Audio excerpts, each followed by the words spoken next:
hotel honcho? So aren't you going to ask me? I wasn't going to, but how was teaching that TV production class? Dick, you didn't raise your hand.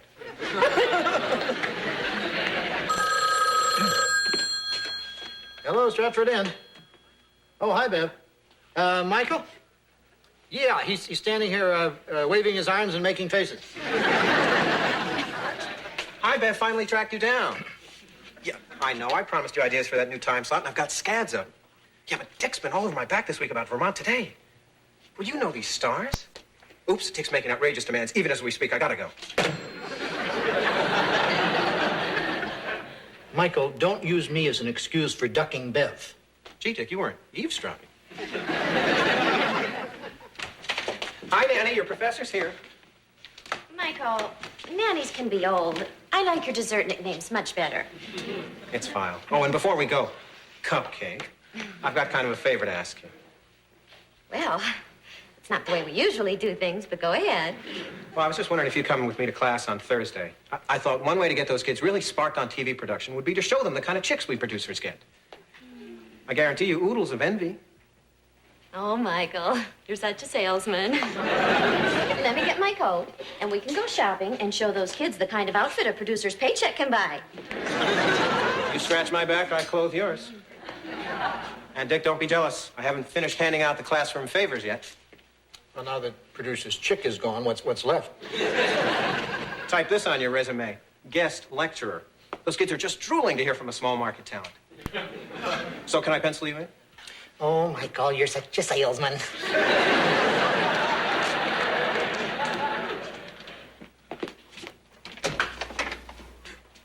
Hi. Oh, hi. You must be a guest. Well, I'm off duty, but... Joanna, there's a guest. There you go. Hello. Oh, hi, I'm Bill Coder. You have a reservation for me? Okay. Oh, I'm really exhausted. I just drove straight through from Austin. 2,000 miles in 32 hours just to catch the fall colors. And I've only got a week. That's why I came to the only place that would guarantee a specific date for the leaves changing colors. The Stratford Inn. Mr. Coder, no one can predict the exact date the leaves will change. But I called ahead. And someone here promised me I'd see the fall colors. Ah, the fall colors. Raspberry red, lemon yellow, orange. You must be the guy I talked to. Bill Coder? George, you didn't by any chance promise Mr. Coder the leaves would change color this week. Sure did. George, don't answer the phone anymore. Is there gonna be some problem? Don't worry, I've been living in this town 57 years. And every autumn, the leaves change right after the last blossom falls off the hibiscus out front. Sure enough, there's only one left, and it's dangling. Great. Come on, Bill. I'll show you my photo album of every change since '53 to sort of get you hepped up. The change of '71 was really breathtaking. I could just kick myself for not splurging on color film that year.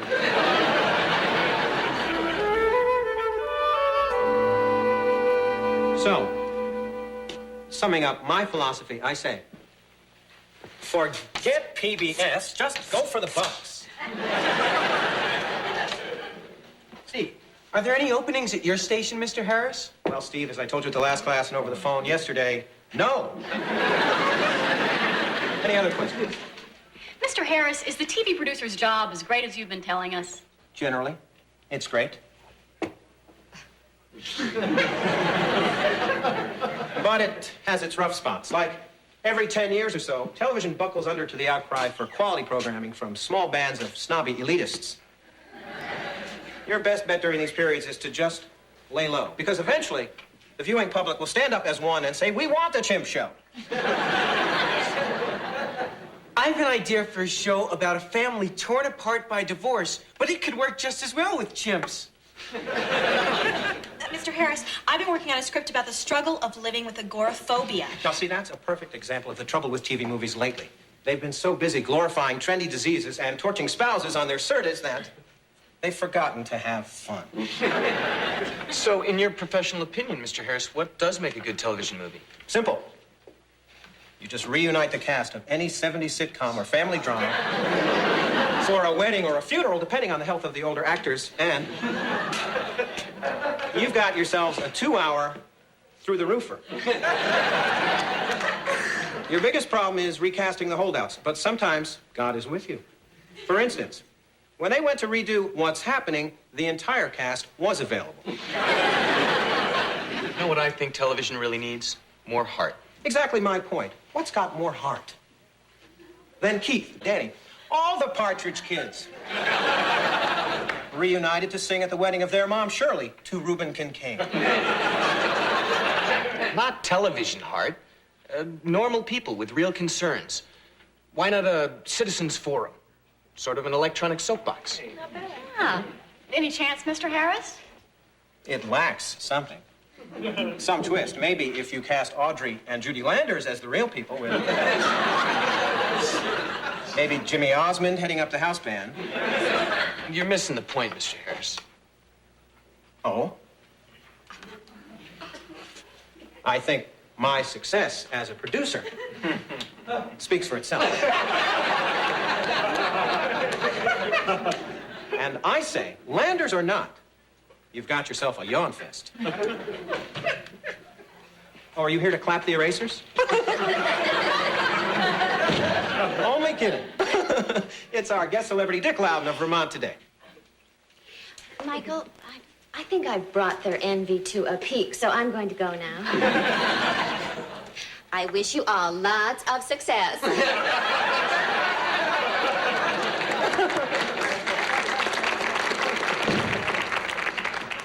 Well, I guess there's nothing else to do but bring on our guest. I hope he's not nervous, because usually he doesn't have this big an audience. Here he is, Dick Loudon. Oh, thank you for that smattering of applause. Mr. Loudon, Steve Wenzel. Is it true there's a lot of nepotism in this business? Because if it is, I've been checking out a few things, and I may be distantly related to you. As well as to you, Mr. Harris. My guess is that you're probably more related to Mr. Harris. Now, can we break up this emotional family reunion and get to tonight's subject, local television? I can't tell you what a pleasure it is to be able to talk in class without getting yelled at. Good joke, Mr. Harris. Mr. Harris? That's right. Nothing comes out of your mouth that hasn't gone through Mr. Harris's typewriter. Remember about insulating the on-air talent from the cold realities of the business? Exactly what did he say? Well, Mr. Harris told us that as Vermont Today's talking head, you're more or less his puppet.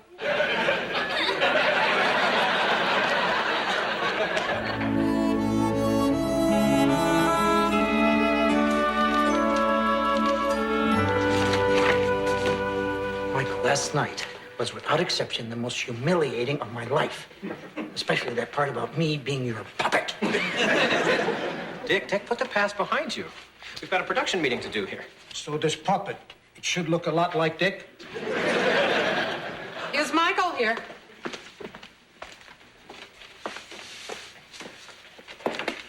And bless the production meeting, and please keep us on budget. Oh, Bev. Michael, I'm still waiting to hear your ideas for the new show. We've only got 8 days to put whatever it is on the air, so I want your ideas, and I want them now. Well, Bev, I was trying to buy some time to flesh them out, but the basic concepts are hot. So is the water you're standing in. Okay. Sizzler number 1. I call it runners up, what might have been. You see, we get runners up, like the first runner-up of this year's Miss Green Mountain contest, or the kid who came in second in the state spelling bee. And we get those losers on the show and invite them to badmouth the winners on camera. I see bitterness, I see crying, I see swimwear, at least in the case of that near Miss Green Mountain. Michael, I'm not interested in turning WPIV into a freak show. Oh. Are you against freak show as a concept or just as a title? I'm looking for something with heart. Okay. How about Battle of the Senior Citizens? Athletic competitions between rival retirement homes. Old folks scream heart. Yeah, especially after about 3 laps around the track. Michael, I'm interested in quality, not body count. Obviously, Honestly, I was wrong about you. Programming isn't your future. Bev, if you just give me a couple more days. I'm going to make a few phone calls, see if I can't scramble up something last minute to fill the slot for now. And, Michael, I want you in my office in 10 minutes. Dibs on his parking space. Oh, Hart! How about, Citizens Forum?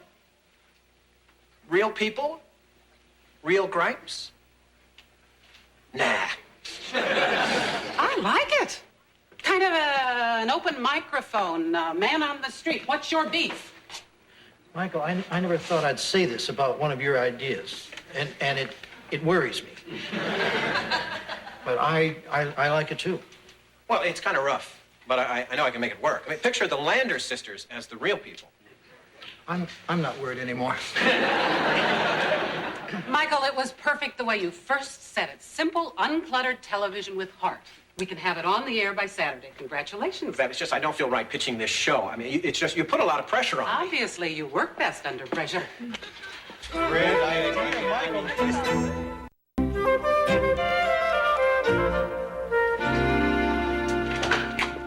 How you coming with those leaves, George? Not so good. That stupid blossom is still dangling, and the leaves won't change till it falls. Well, why don't you just pluck it, George? I don't want to play God, Joanna. Hi, Mrs. Loudon. Hi, George. Oh, hi. I looked outside my window this morning and everything was sure green. And you seem okay with that. Well, sure. I read that the longer the leaves stay green, the more vibrant the colors when they do turn. Boy, this place must be gearing up for a real show. Yeah. I got some serious nudging to do.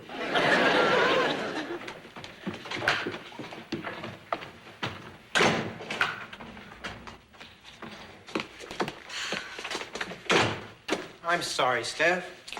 Michael, when we're on a date, we do date stuff. You're supposed to go through your personal hells on your own time. I know the guidelines, Steph. It's just that I'm new to this guilt game. I didn't mean to pitch Neil's idea, but Bev backed me into a corner. Michael, remember when you told me, even though I never really showed any interest, that part of a producer's job is to recognize talented people, promote their ideas, and then claim as much credit as he can get away with? Yeah. So? You weren't stealing that student's idea. You were just being the best darn producer you could. I guess, but... Michael, I've done all the cheering up I'm going to. I would like to see some results now. Oh, all right. One more cheery thought, and it's a biggie. Just remember that you have the cutest girlfriend in the whole world. I knew I could do it. Damn, I'm good.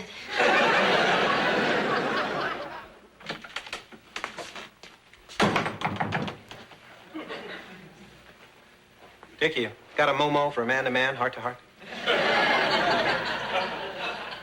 Michael, you actually made my head hurt. Well, Dick, I've done something wrong. Not big wrong, but boo-boo wrong. And I just want you to yell at me. huh? Dick, I've been feeling guilty about what I did to you, yesterday in class, among other things. And I just want you to give me that verbal spanking I deserve. Just verbal. Come on, Dick, take the safety off that tongue. Oh, all right, Michael. Michael, you know that was really a pretty crummy, pretty crummy thing that you did to me in class. Louder, Dick, more venom. I mean, shame on you. Michael, anger isn't something that I can just call up on the spur of the moment. I stole Citizens Forum from a student. You what? That's great, Dick, just what I came for. You took an idea from one of the kids? You slime. Yeah, Dick, I think you're flirting with overkill. Michael, you had better do the right thing. I will. Dick, that right thing, could you give me a hint what that is?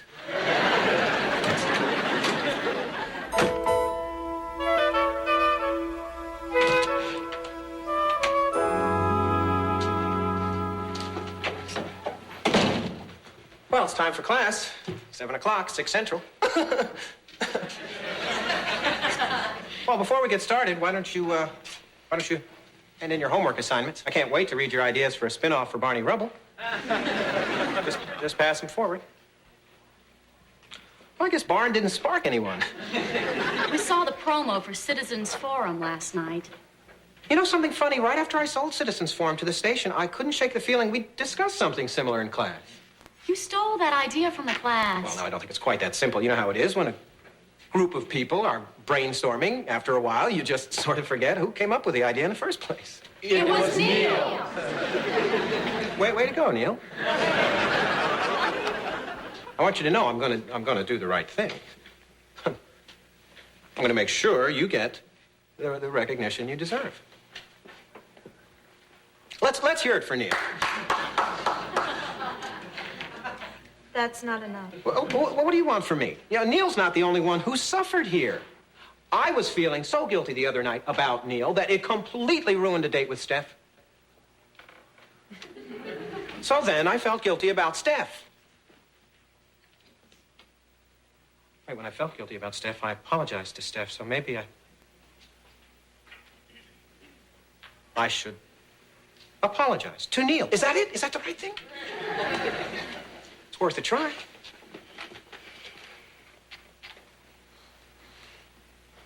Sorry. So why do I still feel guilty? I mean, that's always so cleansing for Steph. Did that do anything for you, Neil? Don't talk to me. Talk to my lawyer. Lawyer? Nicholas Prescott, Mr. Harris. I'm not actually a lawyer. I'm a law student and a friend of Neil's. So you're just here as a friend? And law student. And speaking as one who knows the law, I think what would make Neil feel better is the following. Full recognition and credit for Neil Poland as creator of Citizens Forum, an on-air retraction of previous credits and financial compensation not limited to his actual percentage of the show itself. And maybe your job. We return to Citizens Forum. We'll hear from Bobby Terrell, who'll tell us what it is about styrofoam cups that really drives him nuts. And commercial. Hi, all. Michael, where have you been? The show is almost over. Bev, I know I would have been here for the premiere, but we had an unforeseeable accident and ran out of gas. Michael? Who is this? Oh, Bev, this is one of my students, Neil Poland. I predict you'll be hearing his name a lot in the future. Hopefully in the next 5 minutes.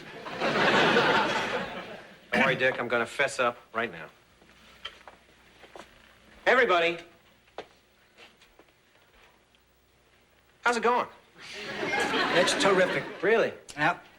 I never had a corned beef sandwich quite this tangy. Want a bite? Back from commercial in 3, 2.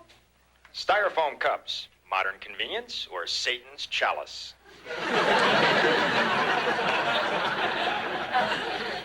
Bev, can we discuss Citizens Forum privately?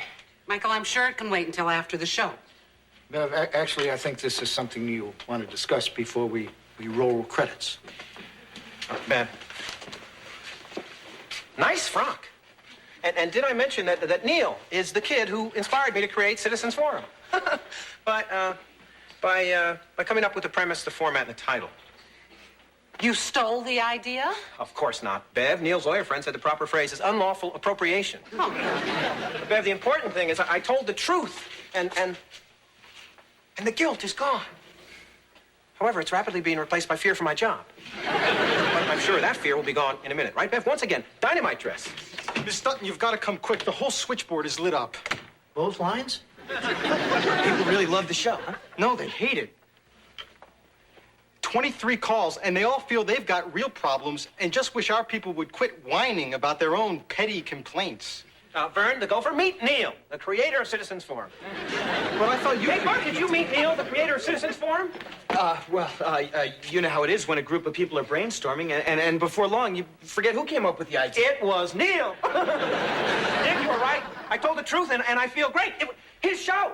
His show. Hey, everybody, meet Neil. Sorry about the leaves, Mr. Coder, but there's always next year. Actually, there's later this year, but I guess you can't stay. That was sort of the reason for calling ahead. It wasn't such a bad vacation. Saw them make butter. Saw them make cheese. Saw them make maple syrup. Well, I'm sorry George isn't here to see you off. Actually, I haven't seen him around since yesterday. Well, that's okay. I'd probably kill him. Well, so long. So long. Not so fast, Coder. In living color, direct from the state of Maine. Autumn leaves.